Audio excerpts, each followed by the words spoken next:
Take a look at next week's diary. Are you still seeing gaps? That's the problem. You're hoping clients will rebook, hoping they'll spend enough, hoping that March is going to be better, and hope is not a great business model. Today, we're going to look at the opposite of hope. We're going to look at memberships for predictable income, loyal clients, and better cash flow. All on Build Your Salon. Hello, my salon friends. Phil Jackson here, your queen of salons, coming all over the internet with a big dose of my wise owl wisdom. How on earth are you? Achingly well, I hope. Here we are on February the 20th. Nearly in March. Can feel the days getting a bit longer, though the weather here has been gloomy and your Uncle Phil's had a cold all week. So this episode is just a little bit late in the day on the 20th. I was waiting for all the drugs to kick in, my darling. So bear with me. Wish me luck and I'll see you at the end. So how's February been for you? Hearing some good, strong results as we get towards the end of the month from my coaching group. How is it in your salon? Are you hitting those goals that you set yourself back in January, or are we struggling a bit and looking at some white space? If you haven't got memberships in place, well, I think that could really help because it stops you starting every single month at zero. What we do when we've got memberships is take a bit of the control back into our hands. Rather than the clients choosing whether to come back, whether to spend, whether to prioritise their salon visits, we're swapping all that out for some consistency. We're looking for commitment, we're looking for a way that you can deliver value and everybody wins. So what exactly are memberships? Let's go back to 101.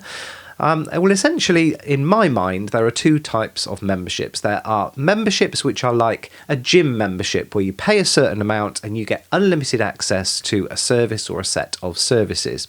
And that works really well for most of the hair services and a few of the beauty bits. Things like waxing work really well on an unlimited membership, but you wouldn't necessarily want that for something like a massage membership because, well, essentially, there's no limit to how much massage someone could have. They're going to be thrilled to bits and blissed up to the eyeballs.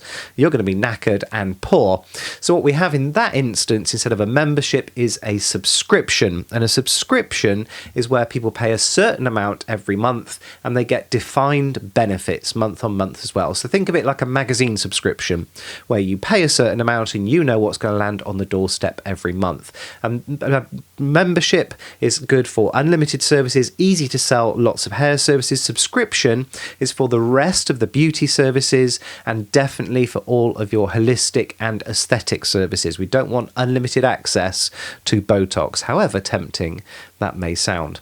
Importantly, though, the way that I teach memberships, neither option is a discount. This isn't about being cheaper. It's about value, it's about consistency, and it's about convenience. So, for example, on the hair side, we could have a blow dry club where people pay a certain amount and they can come in for as many blow dries as they want to. Or perhaps on the beauty side, we might have a monthly facial club where somebody pays a certain amount, say, I don't know, £90 a month, and they get a luxury facial once a month. Or perhaps we look at some kind of product club. Now, I don't mix the two together, usually because your salon membership clients are the easiest to upsell to. So I don't include retail in my memberships, but lots do. I love it when people prove me wrong. When you prove me wrong, it means that I'm still learning. So please go out there, put products in your memberships, let your Uncle Phil know how it goes for you. So what are the benefits to you? We can see lots of benefits for our customers. What's the benefits to you as the business owner? Well, the first thing is we've got some predictability, and this is the bit that you're struggling with in February. This is what beats the February funk. It's having a little bit of guaranteed income before you even open the door. You get 20 members spending £50 a month. Suddenly we're taking the edge off some of those peaks and troughs in your takings. Now, in my own business, we've got our memberships to the stage where we cover all of our fixed costs. So my rent, my business rates, the fixed part of our wages, all covered by membership income. It takes some of the pressure off. It means it's easier for you to plan financially. You know when it's safe to invest in your business, when it's okay to grow your team, when you can invest in that training. You can breathe just a little bit easier, maybe even sleep a little easier at night. Benefit number 2 is our membership customers tend to be most loyal. Firstly, they're the most organised. They're the ones that will book up 6 months of appointments as soon as they take out their membership. But also, they're not going to ghost you in February. They've committed. They're coming. And the retention on membership clients is even higher than you would expect from your regulars. So we see membership client retention way up in the 90s. 95 to 100% is not unusual because they're not shopping around. They're not drifting to your competitors. February gaps, not from your members. And finally, it gives us a positive way to stand out in a very crowded marketplace, because much as I firmly believe that every single salon business in the land needs some kind of reliable membership income, it's still fairly unusual. So if you want a way to stand out against your competitors, if you want to be the first in your town to get memberships in place, if you want something that you can rave about in your marketing that doesn't make it look like you're discounting, well, I think memberships are the way to go. So how do we get started? Well, I mean, step number 1 could be to throw a little bit of cash in the direction of your Uncle Phil. Head over to queenofmemberships.com and get my Memberships Made Easy training. That would be an excellent first step. But let's assume you want to do it the free way. Well, where would you start? Well, I would start with one service. Now, this is where lots and lots of people go wrong. Firstly, they choose a service that isn't particularly popular and then wonder why the membership doesn't sell either. This is not time to try and get a perm club together, for example. And you hair guys are brilliant at building unpopular memberships, so keep it on the popular services. The other thing that people do when they're choosing their services is they choose stuff which isn't hugely profitable. I'm assuming that your pricing is right on this service. If the pricing is wrong, what you're going to do with a membership is put a magnifying glass over the problem. You're going to turn it into a bigger problem than you had before. Now, the final thing that I want to say about choosing your service is you want something that has an open end to it. I wouldn't put a membership together around something that has an end date. So, for example, apart from a little bit of maintenance, most of your laser hair removal clients ultimately won't need your services anymore. So I don't think that's a great candidate for memberships. We want memberships to be ongoing, taking the peaks and troughs away from your turnover across years into the future, not just a few months here and there. Equally, I don't particularly like very short-term memberships. So all of my memberships are 12 months. 6 months works really well as well. If you're struggling to sell a year, sometimes 6 months is a bit easier. If you take it down to 3 months, well, you're not doing much of that smoothing on your takings across a quarter.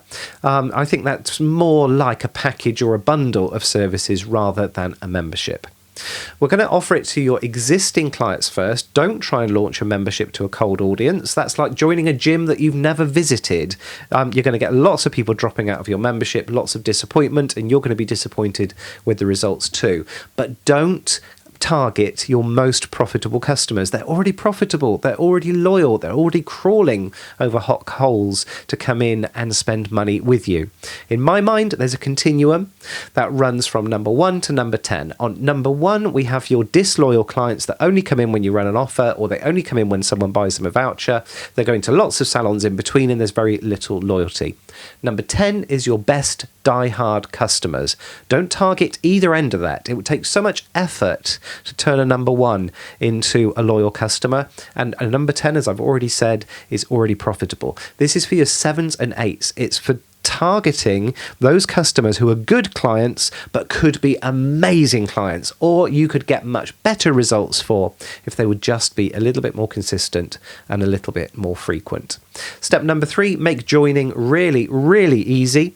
I like direct debits, I like recurring card transactions. Manual payments, no, forget it. But also throw in there a couple of times a year, perhaps around Black Friday, maybe around Mother's Day, the option to buy a year of membership or 6 months of memberships, because some memberships are really good gifts. Now, I would not necessarily, I mean, you might want to buy your mum 6 months of laser hair removal, but 6 months of luxury facials or 6 months of back and shoulder massage could be a really lovely gift and brilliant for your cash flow too. Then we need to deliver consistent results. These are going to turn into your best clients. Treat them that way. Make sure they feel valued. Throw in some extras, some bonuses, some things that make it feel like they're part of something special. Few things to avoid. Do not turn this into a discount club. Don't overcomplicate it with lots and lots of tiers, lots and lots of memberships. You're going to make it really, really difficult. When you're choosing what to put in a membership, bear in mind that people are interested in different things. So if you've got, let's say you're going to put together a membership in a beauty salon and you've decided you're going to include facials, and then lots of people will say, oh, I know, we'll put nails in as well as a bonus. The problem is you've got some clients that are interested in facials, some that are interested in nails. The crossover between the two is smaller. So every time you include a new service, you actually reduce the attraction of that membership because you're building in benefits that people don't necessarily want. Don't launch it in an unlimited way where you've got so many memberships available. Just dip a toe. Just sell 10 memberships for your Uncle Phil and let me know how that feels. It gives you a chance to test the waters a little bit, but it also gives people a reason to sign up now. Because memberships are always available, it's very hard to get people to sign up this month instead of next month. But if you can say you only had 10 memberships available and 6 of them have already sold, well, suddenly we've got a reason to take some action. So that bit of scarcity helps things sell a lot more easily. Memberships aren't going to fill your entire diary overnight, but set yourself a target, maybe 10-15% of your revenue within the next 3 months. Just take some of those peaks and troughs away from your turnover and let me know how that feels. So there we have it. What do you think? Have you got memberships in place in your salon? I'm desperate to do some coaching with somebody who wants to go all in. I'm looking for a salon who wants to go all in on memberships only. I've never done it and I'm desperate after 10 years of teaching memberships. Come on, guys. If there's anyone out there who wants to take the plunge, I would love to help you on your journey. I'd love to help you on your journey anyway. That web address again, is queenofmemberships.com. If you'd like to reach out and let me know how you're getting on, my email address scrolling at the bottom of the screen, phil@buildyoursalon.com. I'd also like to be talking to you about your memberships journey. Why not reach out and become a guest on a future episode of the Build Your Salon podcast? I'd love to be sharing your story with my gorgeous Build Your Salon listeners. Just a few short days until I'm coming all over the internet again, and until then, take care.